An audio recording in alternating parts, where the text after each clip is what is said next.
बिस्मिल्लाहिर्रहमानिर्रहीम। अस्सलाम वालेकुम। आज हम अपना लेक्चर हमारा सेकंड लेक्चर है HTML की सीरीज़ का। तो आज हम कल हमने क्या सीखा था, H टैग सीखा था और टाइटल सीखा था। अभी हम P टैग स्टार्ट करेंगे। P टैग क्या होता है और BR टैग सीखेंगे इसके अंदर, और इस लेक्चर के अंदर हम A टैग सीखेंगे। इट्स मीन कि हम इस लेक्चर में 3 टैग्स को कवर करेंगे। जैसे कि आपको पता है कि किसी भी लैंग्वेज के अंदर जो टैग्स होते हैं, ये H1 है, P टैग है, BR है, A है, तो ये क्या है, टैग्स हैं। टैग्स बहुत ज़्यादा इम्पोर्टेंट होते हैं, उनकी अपनी एक जगह होती है, ये बहुत इम्पोर्टेंस रखते हैं। ठीक है, तो अभी हम कल का अगर मैं आपको रिवाइज़ करवा दूँ थोड़ा सा, तो टाइटल हमने पढ़ा था कि जो भी हम यहाँ अपनी वेब के अंदर यहाँ पे जो भी हम चीज़ शो करवाते हैं, इस वेब का, इस पेज का जो नेम होता है उसको हम क्या बोलते हैं, टाइटल बोलते हैं। टाइटल हम कुछ भी रख सकते हैं, कोई भी किसी भी किस्म का टाइटल रख सकते हैं। जो हम जिस किस्म की हमने वेबसाइट बनाई हो, जिस किस्म का पेज बनाया हो, उसके हिसाब से उससे रिलेट करके हम टाइटल रख सकते हैं। उसके अलावा मैंने आपको H टैग पढ़ाया था कि H टैग में हम क्या करते हैं। H टैग को बेसिकली हम हेडिंग टैग बोलते हैं। जब हमने एक पेज के अंदर हेडिंग देनी होती है, एक पेज को अगर हमने डिफ़ाइन करना होता है हेडिंग, जैसे कि हम अपना कॉपी पे भी अपना कुछ काम लिखते हैं, तो हम सबसे पहले क्या करते हैं, अगर किसी भी सब्जेक्ट का काम करते हैं, होमवर्क करते हैं, क्लास वर्क करते हैं, तो सबसे पहले हम क्या करते हैं, हेडिंग देते हैं, ताकि पता चले कि मैं टॉपिक कौन सा लिख रहा हूँ, सब्जेक्ट कौन सा लिख रहा हूँ। तो यहाँ पे भी जब हम पेज ओपन करते हैं, तो सबसे पहले हमें क्या करना होता है, हम हेडिंग लिखते हैं कि मेरे पास पेज है कौन सा, एक्चुअल में मेरा ये पेज क्या डिफ़ाइन कर रहा है, मैं इस पेज पे क्या शो करवाना चाह रही हूँ, इसलिए H टैग को यूज़ किया जाता है। फिर इसमें मैंने बताया था कि H1 से लेकर H6 तक टैग्स हम इसमें यूज़ कर सकते हैं। आज हम पढ़ेंगे P टैग के बारे में। P टैग क्या होता है, एक्चुअल में इसको P टैग को पैराग्राफ टैग बोलते हैं। तो पैराग्राफ का सिर्फ हम P यूज़ करते हैं, इसको हम P टैग बोलते हैं। जब हम P लिखते हैं, अभी मैं यहाँ आपको लिख के दिखाती हूँ। ये मैंने आपको कल भी बताया था कि ये इसमें इस फाइल के अंदर हमें विजुअल स्टूडियो के अंदर हम इसलिए विजुअल स्टूडियो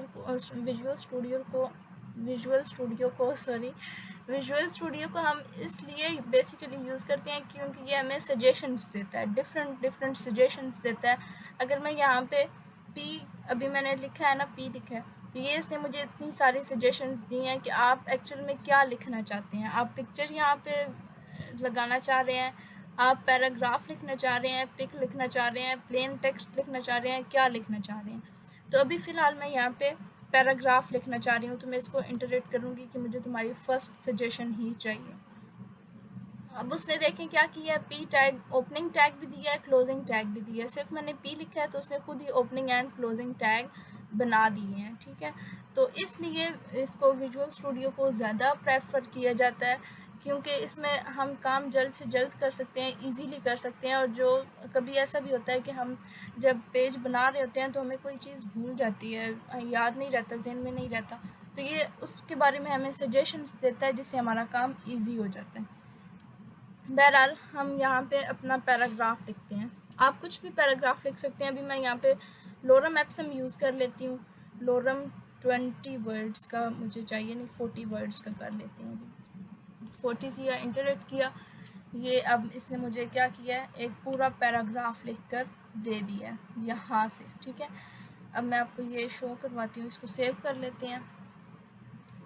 मेरी वेबसाइट पे ये जो मैंने पेज बनाया है, ये शो हो रहा है मेरा पैराग्राफ। ठीक है, अब मैं चाहती हूँ कि ये पैराग्राफ मुझे शो तो हो चुका है, लेकिन मुझे ये इस सीक्वेंस में अच्छा नहीं लग रहा, इस डिज़ाइन में मुझे अच्छा नहीं लग रहा। मैं चाहती हूँ कि ये मैं इसको ब्रेक करूँ, इसको स्पेस दूँ, कहीं पे इस पैराग्राफ को स्पेस मिलनी चाहिए। इसको इसकी लाइंस को ब्रेक करके 2 to 3 लाइंस में मैं इस पैराग्राफ को कन्वर्ट करना चाहती हूँ। तो उसके लिए मैं क्या करूँगी, BR टैग मैं यूज़ करूँगी। यहाँ पे अगर हम फर्स्ट BR टैग यूज़ करते हैं, अब मैं BR लिखूँगी।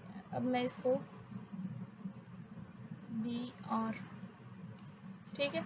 बी आर टैग मैंने लिखा है तो आप देखेंगे कि मैंने इस पर क्लोजिंग टैग नहीं लगाया, ना मैंने क्लोजिंग टैग लगाया और ना मुझे उसने सजेशन दी है। इसमें कुछ टैग्स ऐसे हैं HTML के अंदर, कुछ टैग्स ऐसे हैं कि वो क्लोजिंग टैग उनके नहीं हैं, ठीक है। कुछ टैग्स हैं, बाकी जितने भी ज़्यादातर टैग्स हैं उनके ओपनिंग टैग्स भी हैं और क्लोजिंग टैग्स भी हैं, लेकिन कुछ थोड़े बहुत टैग्स ऐसे हैं जिनके क्लोजिंग टैग्स नहीं हैं। उनमें से एक बी आर टैग है। बी आर टैग का क्या मतलब है? ब्रेक टैग, इसको बोला जाता है ब्रेक। जब हम कहीं पे किसी लाइन में ब्रेक देना चाहते हैं तो तब हम बी आर टैग को यूज़ करते हैं। इसको मैं नीचे यहाँ पे बस इतनी सी लाइन मुझे बनानी थी, एक और यहाँ पे बी आर टैग यूज़ कर लेते हैं। जल्दी से एंटर किया, एक और टैग यूज़ कर लेते हैं यहाँ पे, ताकि एक जैसी लाइन्स आए ना। एंटर किया, यहाँ पे एक tag B R tag use कर लेते हैं। आप अपनी मर्ज़ी से कोई सा भी पैराग्राफ लिख सकते हैं, जितनी भी लेंथ का लिखना चाहें और जितनी भी ब्रेक लाइंस यूज़ करना चाहें आप कर सकते हैं। अब मैं इसको सेव किया।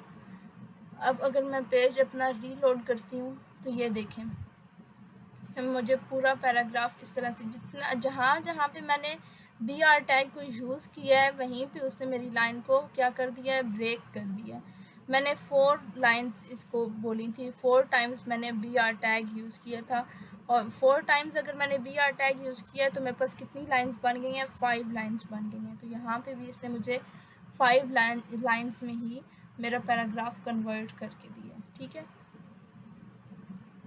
ये तो हो गया पी टैग। अब हम बात करते हैं ए टैग की। ए टैग क्या होता है? ए टैग को हम लिंक के लिए यूज़ करते हैं, ठीक है। अब ये मुझे सजेशन दे रहा है कि आपको कौन सा ए टैग चाहिए। मैं इस पर क्लिक किया, अभी दोबारा से लिखते हैं, ए टैग लिखा, क्लिक किया तो ये देखिए इसने मुझे पूरा का पूरा इसके अंदर href भी बता दिया है, और इसमें यहाँ पे मुझे बता दिया कि आपने रेफरेंस यहाँ पे लिखना है, और इसका ए का क्लोजिंग टैग भी इसने मुझे बता दिया, दे दिया, ठीक है।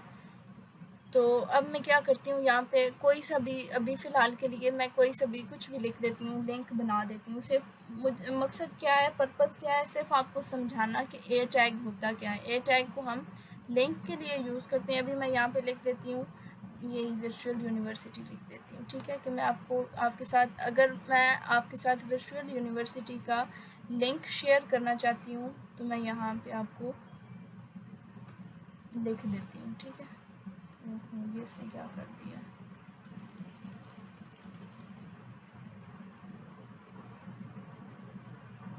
यहाँ पे लिख देती हूँ वर्चुअल यूनिवर्सिटी,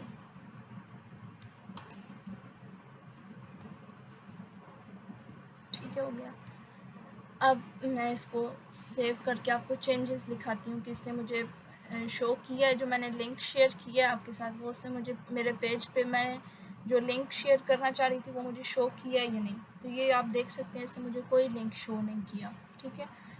क्यों नहीं शो किया? क्योंकि मैंने यहाँ पे लिंक तो डाला है, लेकिन इस लिंक का नाम यहाँ पे मैंने नहीं लिख कर दिया। कुछ भी नाम, अगर आप अपना अपने कॉन्टैक्ट का अगर आप चाहते हैं कि अपने पेज पे आप अपना कॉन्टैक्ट शेयर करना चाहते हैं, कॉन्टैक्ट का लिंक शेयर करना चाहते हैं, आप अपनी जीमेल आईडी शेयर करना चाहते हैं, फेसबुक पेज का लिंक शेयर करना चाहते हैं, यूट्यूब का शेयर करना चाहते हैं, तो वो आपने जो भी लिंक होगा वो आपने यहाँ पे लिखना है। यहाँ पे आपने इसका क्या लिख देना है? कॉन्टैक्ट का नेम लिखना है। कुछ भी लिख सकते हैं आप, यहाँ पे लिख सकते हैं कॉन्टैक्ट अस लिख सकते हैं, या आप लिख सकते हैं कि ये मैंने आपके साथ वर्चुअल यूनिवर्सिटी का लिंक शेयर किया है, तो आप सिर्फ वर्चुअल यूनिवर्सिटी लिख सकते हैं, यूनी लिखते हैं, बस यूनिवर्सिटी लिख लें, ठीक है। तो अब इस मैंने सेव किया। अब आप देखेंगे कि ये मुझे लिंक शेयर करेगा, ठीक है। जो मैं इस पेज पे लिंक शेयर करना चाहती थी वो अब मुझे ये लिंक दिखा रहा है, ठीक हो गया। अगर इसी तरह से अगर मैं अपना कॉन्टैक्ट शेयर करना चाहती हूँ, ठीक है, मैं चाहती हूँ आपके साथ अपना कॉन्टैक्ट नंबर शेयर करना चाहती हूँ, तो यहाँ पे सिर्फ मैं क्या करूँगी, अपना कॉन्टैक्ट नंबर लिखूँगी, कुछ भी लिख देते हैं बस ये, ठीक है, इस तरह से। और यहाँ पे मैं आपको लिख दूँगी कि ये क्या है। उस लिंक को हमने यहाँ पे जो हम जो कुछ भी लिखते हैं ना, असल में एक्चुअल में हम इस लिंक को डिफ़ाइन कर रही होती हैं कि ये इसके अंदर मैंने आपको कौन सा लिंक दिया है। अब मैंने यहाँ पे आपको अपना कॉन्टैक्ट नंबर दिया है ना, तो यहाँ पे मैं लिख दूँगी contact with me, contact simple लिख दूँगी, ठीक है। अब मैं इसको सेव करती हूँ तो क्या होगा,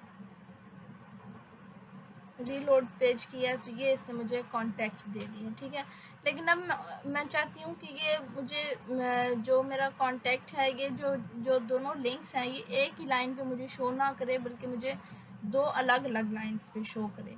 तो उसके लिए फिर क्या करेंगे, हम BR टैग को यूज़ करेंगे। फिर कंट्रोल सेव किया तो क्या करेगा, ये इसने मुझे दोनों अलग अलग लाइंस पे शो कर दिया, ठीक है। बस आज के लिए इतना ही लेक्चर काफ़ी है, बाकी इंशाल्लाह कल के लिए करेंगे।